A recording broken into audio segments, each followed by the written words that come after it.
अस्सलाम वालेकुम नाज़रीन। ईरान और अमेरिका के दरमियान जो मुज़ाकरात थे उसका पहला फ़ेज़ कामयाबी के साथ मुकम्मल हो गया। इस फ़ेज़ के मुकम्मल होने के बाद ईरान के ऊपर जो तेल ख़रीदने की या तेल बेचने की जो पाबंदियाँ थी उनको अगस्त 2026 तक जो है उसके अंदर नरमी पैदा कर दी गई है। अमेरिका की जानिब से ईरान को तेल बेचने की जहाँ पे इजाज़त दी गई और बहुत से ममालिक इस अमन मुज़ाकरात को जहाँ पे एप्रिशिएट कर रहे हैं, बहुत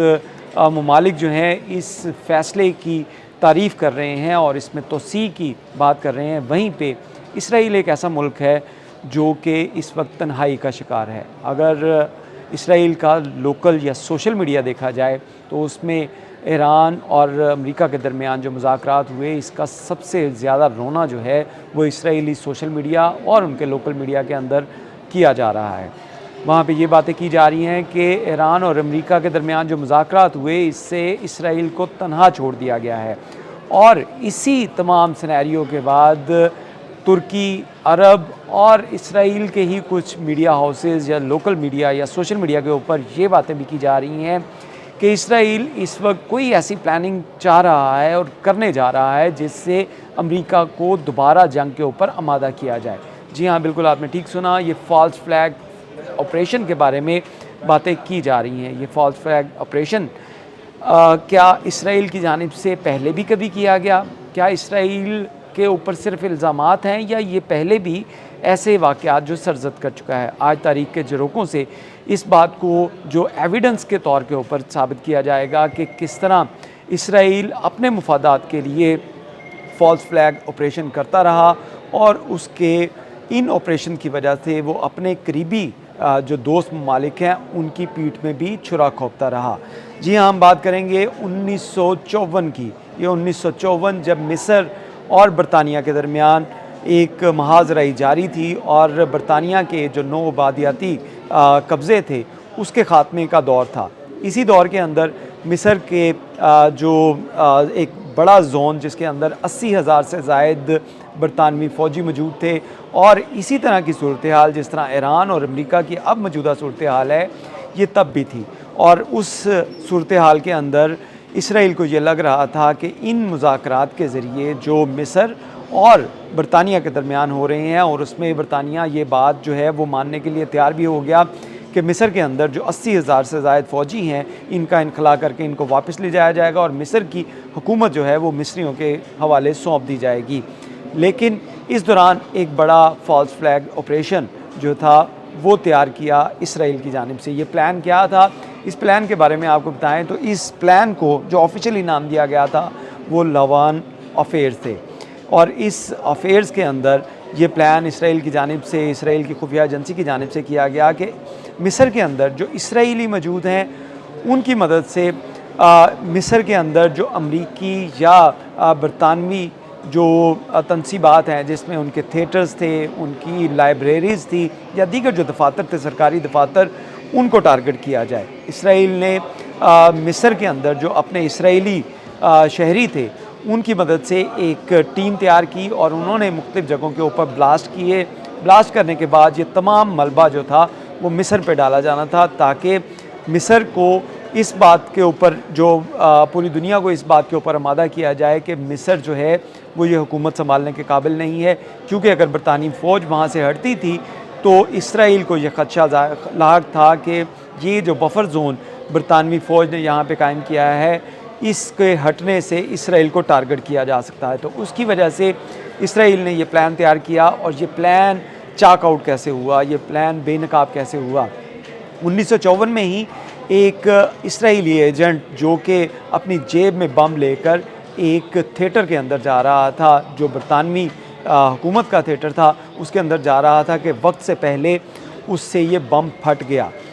ज़ख्मी हालत में इस एजेंट को गिरफ़्तार किया गया और मिस्री हुकूमत ने ये तमाम जो नेटवर्क था इसको बेनकाब किया। इसमें इसराइल पहले तो इन लोगों को जो है वो इसकी डिनाइल दे रहा था कि ये लोग उसके नहीं हैं और ये इंडिविजुअली अगर कोई कार्रवाई कर रहे हैं तो कर रहे हैं। लेकिन 2005 में इसराइल की जानिब से इन तमाम जो बाकी एजेंट बच गए थे उनके एजाज़ में एक तकरीब रखी गई और इस तकरीब में उनको मुख्तलिफ मेडल्स और जो इनामात और करामात जो हैं उनसे नवाजा गया था। इस बारे में आपको बताएं कि ये लवान अफेयर जो हैं बाद में क्योंकि इसकी तस्दीक हुई और ये साबित हुआ कि ये अमेरिका के बरतानिया के ख़िलाफ़ जो है वो एक साजिश इसराइल ने की थी ताकि बरतानवी फ़ौज वहाँ पे कायम रह सके। इसी तरह का एक और बड़ा मंसूबा जो था वो 1967 में अमेरिका के ख़िलाफ़ तैयार किया गया था। 1967 में जब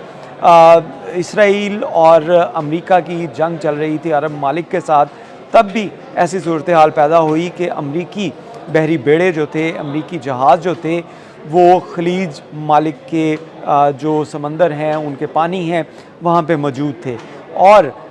इसराइल को ये चाहता था कि अमरीकी फ़ौज यहाँ पे कायम रहे, लेकिन अमरीकी फ़ौज तब भी 1967 में भी वहाँ से बैकफुट पे आ रही थी। तो इस दौरान इसराइल की जानिब से एक बड़ा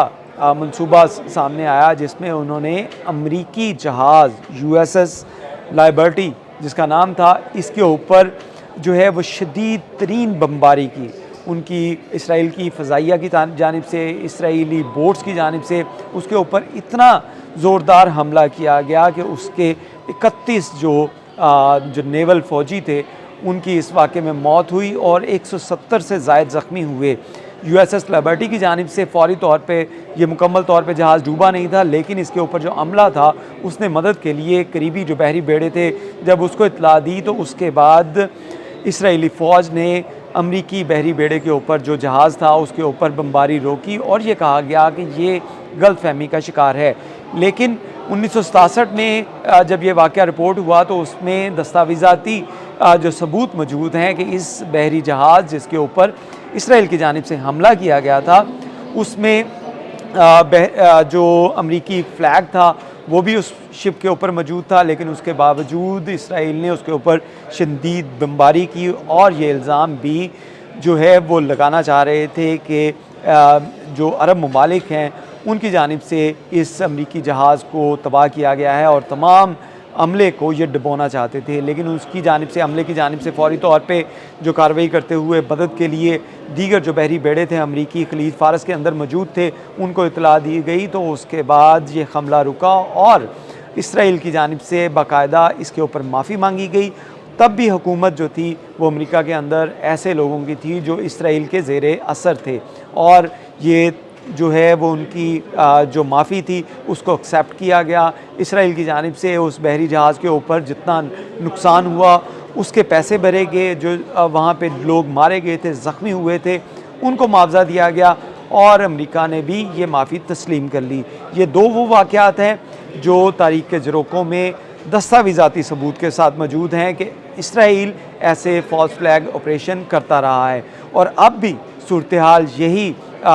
तुर्की का मीडिया, अरब मीडिया इसके ऊपर ख़ुसूसी तौर पे बात कर रहा है कि इस अमन मुआहदे के बाद सबसे ज़्यादा जो इस वक्त सूरत हाल जो ख़राब है वो इसराइल में नेतन्याहू की है, क्योंकि नेतन्याहू को मालूम है कि ये जंग अगर तवील ना गई तो एक तरफ उसकी हुकूमत जा सकती है, दूसरी तरफ उसको जेल भी भेजा जा सकता है, क्योंकि उसके ऊपर ऑलरेडी ऐसे इल्ज़ामात मौजूद हैं कि उसकी जानिब से इख्तियारात का नाजायज़ फ़ायदा उठाया गया, इसराइली टैक्स पेयर के पैसे को नुकसान पहुँचाया गया, इसराइली जो अवाम है उसको मुख्तलिफ़ जंगों में जो है वो झोंका गया। तो ये तमाम सारी सूरत हाल को मद्देनज़र रखते हुए इस वक्त इसराइल की जानिब से कोई बड़ा फ़ॉल्स फ्लैग ऑपरेशन जो है उसकी तैयारी की जा सकती है, ऐसा कहना है तुर्की के मीडिया का, अरब मीडिया का और सोशल मीडिया के ऊपर भी इसके ऊपर काफ़ी बात की जा रही है कि